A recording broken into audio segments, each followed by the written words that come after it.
सुहस्ताय नमो कोदंडधारिणे नमस्ते रुद्ररूपाय विष्णवे वेदमूर्तये रेणुका गर्भसंभूत जामदग्न्य भार्गव ददातु चिरजीवत्वं श्रीविद्या प्रवर्तकः। ओम। चारों युग में बड़ी विलक्षण घटनाएं घटती हैं। सतयुग, द्वापर, त्रेता, कलयुग, चारों चरण हैं। समय के चार चरण हैं। प्रतिदिन सतयुग आता है, प्रतिदिन द्वापर आता है, प्रतिदिन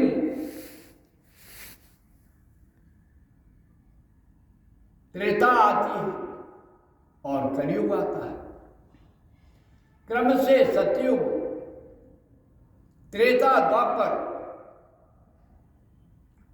सतयुग में संपूर्ण सत्य का दर्शन करने का प्रयास करते हैं। त्रेता में त्रैत्व विधान हो जाता है। मन बुद्धि अहंकार का खेल हो जाता है। अहंकारी रावण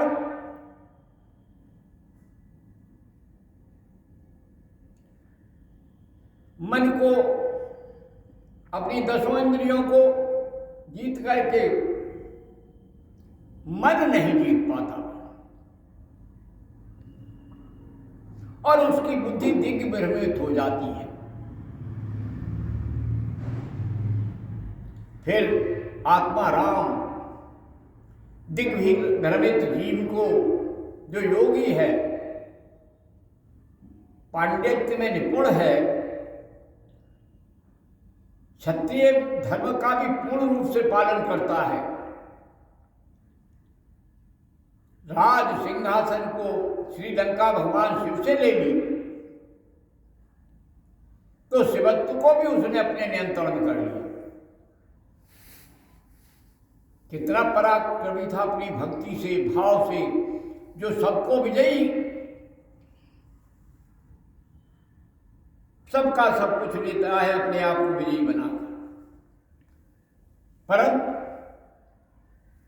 जब काम अंध हो जाता है, काम, क्रोध, लोभ, मोह, मद, अहंकार में, छह कुओं में फंस जाता है, तो फिर वही दशानन इन छह रिपुओं से अपना कष्ट होता है।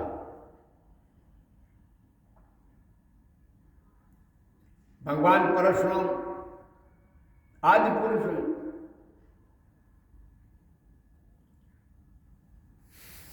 त्रिपुरा रहस्य में उनका संपूर्ण ज्ञान लिखा हुआ है। जब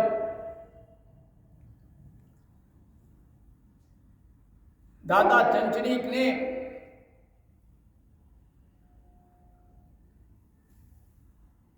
ऐसे चरु से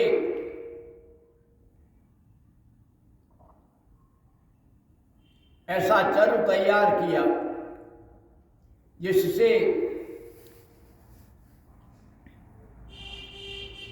जामदग्नि के होने वाला पुत्र शरीर भर में क्षत्रिय हो, सेवा में दास हो और विद्वत्ता में ऋषि हो और लोगों के पालन पोषण में वैश्य हो। चारों वर्ण उसके हाथ, ऐसा बालक तैयार किया। चलो अपनी पुत्रवधू रेणुका को प्रदान किया।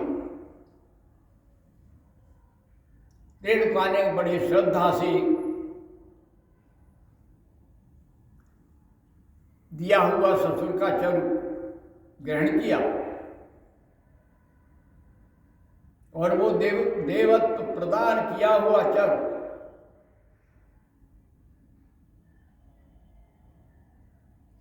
उनके जीवन में आनंद का पथिक बना और चारों गुणों से युक्त ब्रह्मा विष्णु रुद्र की कृपा को प्राप्त करके पूर्ण ब्रह्म के चैतन्य अंश राम का जन्म हुआ। और ये राम साधना में तत्पर हो गए, माता पिता के आज्ञा पालन में निपुण थे। राम ने इतनी स्पर्श परस अस्त्र भगवान शिव से प्राप्त किया। और इतना ही नहीं, भगवान परशुराम को ये सारी विद्याएं पाने के लिए, सारी साधनाएं करने के लिए सब कुछ मिला, लेकिन श्री विद्या नहीं मिली। ब्रह्म विद्या प्राप्त करने के लिए उन्होंने पूछा भृगु ऋषि से कि मैं किसके पास जाऊं। उन्होंने कहा संवर्तन ऋषि से ले लो। उनके पास गए, ब्रह्म विद्या दी, क्योंकि उनके पिता के वो मित्र थे, सहपाठी थे, तो उन्हें लगा अरे ये क्या जानते होंगे। उनके प्रति श्रद्धा होते हुए भी ब्रह्म विद्या उन्हें सफलीभूत नहीं हो पाई। तो ऋषि से पूछा अब क्या करूं, मुझे तृप्ति नहीं हुई। बोले पुत्र, अब तुम्हारे लिए केवल दत्तनाथ ही दे सकते हैं। वो चल पड़े और दत्तात्रेय महाराज जी की शरण में जाकर के बैठ गए। महाराष्ट्र में साधनारत थे दत्त जी, वहां जाके इन्होंने कठोर तप किया। दत्त जी प्रसन्न ही नहीं होकर दिए, बहुत दिन चला। फिर एक दिन दत्त जी की दृष्टि इन पर पड़ी। उन्होंने कहा भाई क्या चाहते हो। गुरुदेव मुझे अपनी शरण ले लीजिए। तब दत्त भगवान ने इन्हें विभिन्न चरणों में श्री विद्या का रहस्य बताया और चिर जीवत्व का वरदान प्राप्त हुआ। श्री विद्या ब्रह्म विद्या है। जो इसको जानता है वो पंच प्रेतों को सिद्ध कर लेता है और फिर जो लीलामय महामाया का संपूर्ण जीवन दर्शन है उसकी समझ में आता है। तब कोई परशुराम कल्प सूत्र लिखता है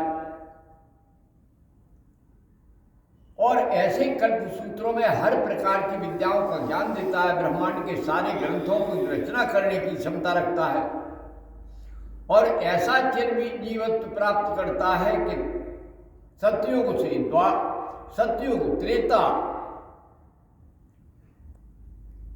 द्वापर और आज कलयुग में भी परशुराम अपनी कृपा की वर्षा कर रहे हैं। गरीब दुखियों की सहायता करना ये परशुराम का धर्म था।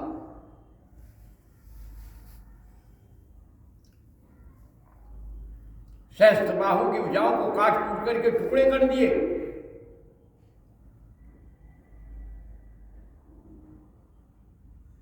और वे सोचते ही रहे सहस्त्रबाहु कि अरे मेरा भी कोई ऐसा कर सकता है। नाग जाति की बड़ी सहायता की, आदिवासियों की बहुत सहायता की परशुराम ने।